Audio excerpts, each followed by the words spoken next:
Salut et bienvenue dans cette nouvelle vidéo. Mon prénom c'est Clémence, j'ai 32 ans, j'ai 3 enfants et je cuisine chaque jour simplement. Alors pour cette soirée, on va faire une quiche aux poireaux et aux chèvres. Donc je commence par émincer le poireau. Donc je garde pas les verts, je les mets dans mon compost parce que vraiment j'aime pas du tout manger le vert des poireaux. Donc je le tranche en petites rondelles. Ensuite, j'ajoute les poireaux dans la poêle.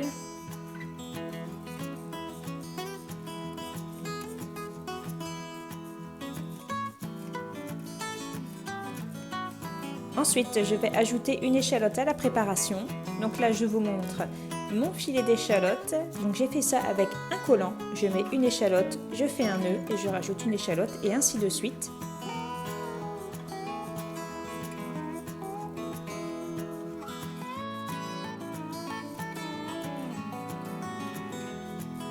J'ajoute un petit peu d'eau et je laisse cuire à feu moyen. Ensuite, je vais préparer l'appareil pour la quiche. Donc j'ai mis 4 œufs, une demi-briquette de crème liquide entière et du lait.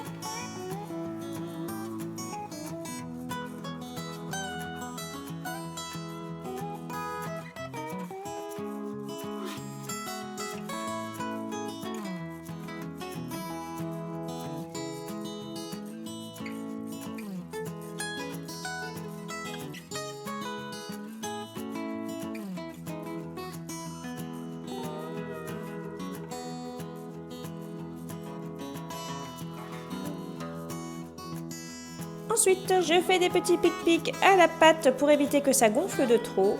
J'ajoute la préparation de poireaux et d'échalotes. J'étale un petit peu, je vais ajouter du sel et du poivre. Et ensuite, j'ajoute l'appareil à quiche.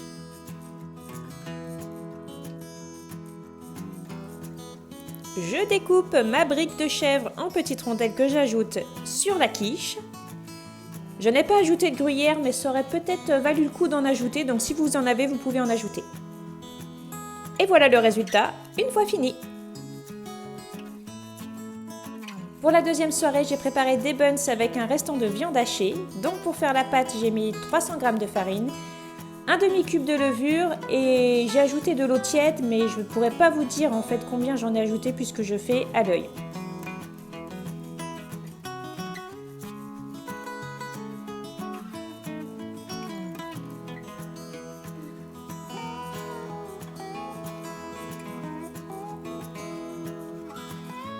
Une fois que la consistance me paraît bonne, je vais ajouter du sel. Donc j'ajoute toujours le sel au milieu du pétrissage, jamais en même temps que la levure.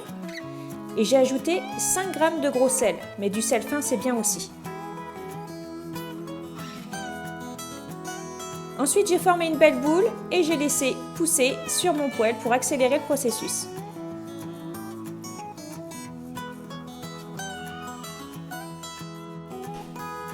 La pâte a bien levé, donc je la transfère sur mon plan de travail fariné et je vais la détailler en 6 morceaux. À peu près égal, hein, bien sûr.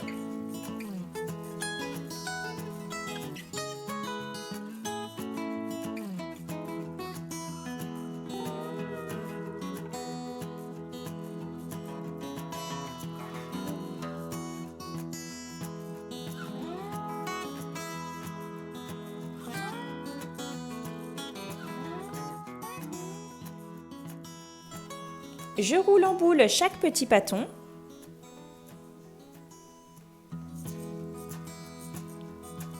Et ensuite, je les laisse reposer pour que la pâte se détende. Ça ira beaucoup mieux pour étaler la pâte.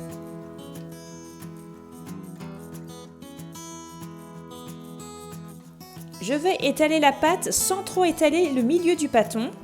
Puisque quand on va refermer les buns, en fait, on va tout remettre en bas et sinon ça va nous faire une énorme épaisseur. Donc j'aplatis surtout les côtés en 4 morceaux. C'est pas très clair ce que je viens de dire, hein, mais l'illustration vaut tous les mots.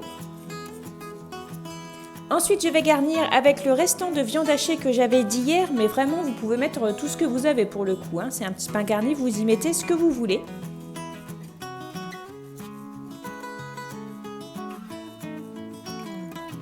J'ai donc mis de la viande hachée et j'ai ajouté par-dessus de l'emmental râpé.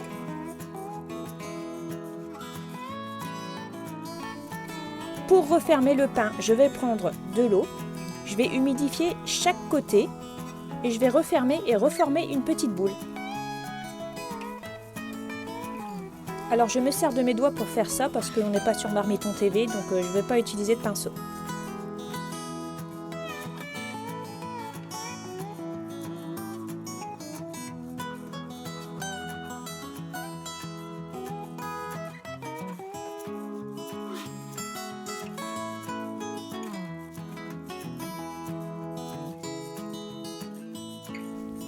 Je couvre mes buns et je laisse reposer 1 heure à chaud. Pour faire la dorure, j'ai retiré le plus gros de l'œuf et j'ai ajouté de l'eau, je bats bien et ensuite je badigeonne avec un pinceau.